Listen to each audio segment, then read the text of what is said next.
É melhor você ficar alerta. O mundo em que você vive é só uma fachada. Tem um outro mundo por trás dele.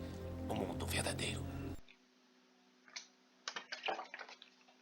É verdade, né, gente? Infelizmente, essa é a realidade que a gente vive, né? Hoje eu vou falar sobre um tema que é bastante difícil de ser falado, é difícil até de tocar nesse tema e da alta sensibilidade, né, que esse tema tem. É uma das coisas que eu ainda não estou preparado para poder me aprofundar sobre esse tema, porque ele é muito difícil de ser digerido, né? Certas coisas que são reprováveis, essa é a palavra, vocês vão entender no vídeo. E até mesmo pela complexidade, gente. O tema é bastante profundo, né? Que tema é esse que eu estou falando para vocês? Eu vou falar agora, né? O título desse vídeo é o controle da realidade do inovador, do criador e do legislativo. Ou seja, o grupo ali, né, que de uma certa forma controla a realidade que nós estamos vivendo, né? Então vamos falar sobre isso, gente? Então vamos lá, né? Olha que são meia-noite, né? Esse barulho ainda, né? Vamos lá. Quando o poder público ele desestimulou as pessoas viver numa área rural e incentivou as pessoas viver numa área urbanizada, as pessoas que viviam numa área rural, elas tinham suas propriedades e elas tinham seus afazeres. Então elas tinham lá os seus animais que cuidavam, que se reproduziam, e que desses animais tiravam seus alimentos, seu vestimento, seus itens de higienização e outras utilidades para aquela área, naquela época, hoje aqui.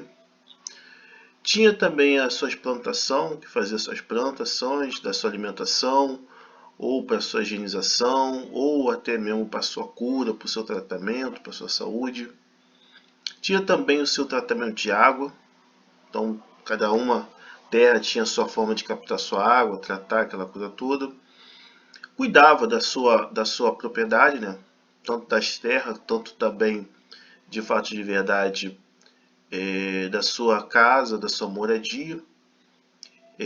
Alguns tinham transporte, né? Naquela época provavelmente era cavalo, ou até burro, ou qualquer tipo de animal que conseguia puxar alguma coisa para levar os seres humanos.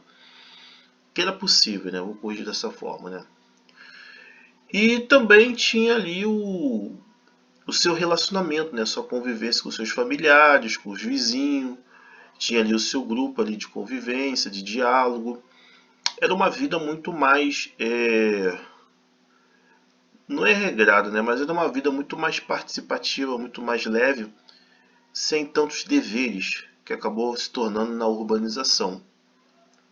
Então o que, que o poder público ele faz? Ele pega essas pessoas, pega não, corrigindo aqui, gente, tá? Ele estimula essas pessoas a largar os seus afazeres, né? Que eles conseguiam fazer suas próprias coisas lá, boa parte, e incentiva essas pessoas a morar dentro de uma urbanização, tá? E aí, como incentivo, evidentemente, ele incentiva as pessoas a viver por uma profissão e abdicar de tudo aquilo que aprendeu, né? Ou renunciar, e dessa profissão ele sustentar tudo aquilo que ele abdicou. E aí o nome seria modernidade, praticidade, conforto, adianto, benefício, tá? Mais tarde eu vou falar um pouco sobre isso. Essa foi a proposta, né? De desestimular o pessoal a viver na área rural para viver pela profissão, e dessa profissão tirar o seu sustento às pessoas, né? Um péssimo negócio para o pessoal que veio nessa migração.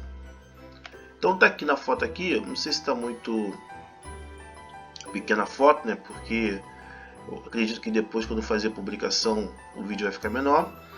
Uma sala de aula com com o professor ali, o instrutor, explicando a determinada matéria, como uma ilustração para vocês, tá, gente? Uma ilustração, tá? Meramente uma ilustração. Não sei se naquela época já existia os cursos profissionalizantes, né? Da forma como hoje existe, né? Porque era mais graduação. Mas deve existir alguma coisa a respeito disso, tá, gente? Então foi isso basicamente que o Estado moderno ele propôs para as pessoas que viviam na área rural, tá? Foi isso que ele fez. Foi um péssimo negócio para as pessoas, tá? Então o que aconteceu de fato de verdade, né? Vamos para o segundo tema que eu quero falar agora para vocês, né? A criação de clientes artificiais. Por quê? Porque quando a pessoa tinha a sua propriedade, mais ou menos, as pessoas faziam suas próprias coisas, né? Produzia ali o seu alimento, criava os seus animais, tinha ali a sua água, captação, tinha também ali a sua moradia para poder cuidar, tinha ali o seu pedaço de terra, tinha ali os seus filhos para poder ajudar, tinha ali o transporte que os animais transportavam essas pessoas e tinha ali a sua convivência, né, com as pessoas que moravam naquele lugar. Elas não tinham aquele aspecto de transformação, modificação, alteração dos produtos, tá?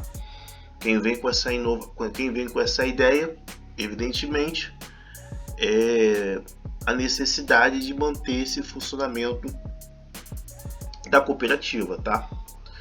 Então, o que acontece de fato de verdade, tá? Esse é o problema quando se cria pessoas dependentes da profissão e incentivando elas a renunciar de fazer suas próprias coisas, seus 99%. Esse é o problema desde a época da criação da cooperativa, tá? Quando se cessou a questão de novos territórios, aí depois mais para frente teve uma diminuição de crescimento populacional, acabou a questão da escravidão, acabou a questão dos tributos das colônias ou venda de produtos para os países que eram distantes, né, que são novos compradores, né, a criação de uma demanda artificial, porque o sujeito largou tudo para viver por uma profissão e evidentemente que dessa profissão ele vai ter que tirar aquilo que ele abdicou, né, que ele deixou de fazer, né? Então ele tem que pagar sua água, pagar sua luz, mais para frente, tem que pagar sua alimentação, tem que pagar sua moradia, tem que pagar o transporte, tem que pagar a roupa, tem que pagar os impostos, né, da moradia, ele tem que pagar o seu INSS. Então daquela profissão se criou uma quantidade de pessoas para poder comprar produtos de outras pessoas por conta que elas foram incentivadas a renunciar a fazer suas próprias coisas. Então se criou de fato de verdade uma quantidade de clientes para poder comprar as coisas de outras pessoas dentro de uma realidade que esse modelo que foi criado artificialmente, né, ou melhor dizendo, que foi incentivado, ele sempre foi um modelo que sempre faltou legitimidade, aceitação das pessoas, porque evidentemente que a renúncia do ser humano de 99%, mais a divisão de fração ali, no caso, né, a fracionado, né, talvez de milésimo, mais ou menos ali, ou milionésimo no caso, evidentemente que isso não ia caber numa profissão, né? É muita coisa para tirar daquilo que as pessoas renunciou, né? 99% mais a fração ali. Então ele teve um problema de fato de verdade, de legitimidade. Vou botar até aqui uma foto aqui. Botar não, né? Vou aumentar a foto, né, gente? Eu vou aumentar aqui a foto aqui, que é uma foto de uma pessoa sendo atendida, né, por uma outra pessoa, como uma forma de cliente, né? Porque isso gerou uma quantidade de pessoas necessitando de determinado serviço, porque o Estado moderno incentivou as pessoas a viver por uma profissão e abdicar de outras coisas por essa profissão, né? Que dessa profissão ela vai tirar tudo aquilo que ela renunciou, né? A conta não fecha, né?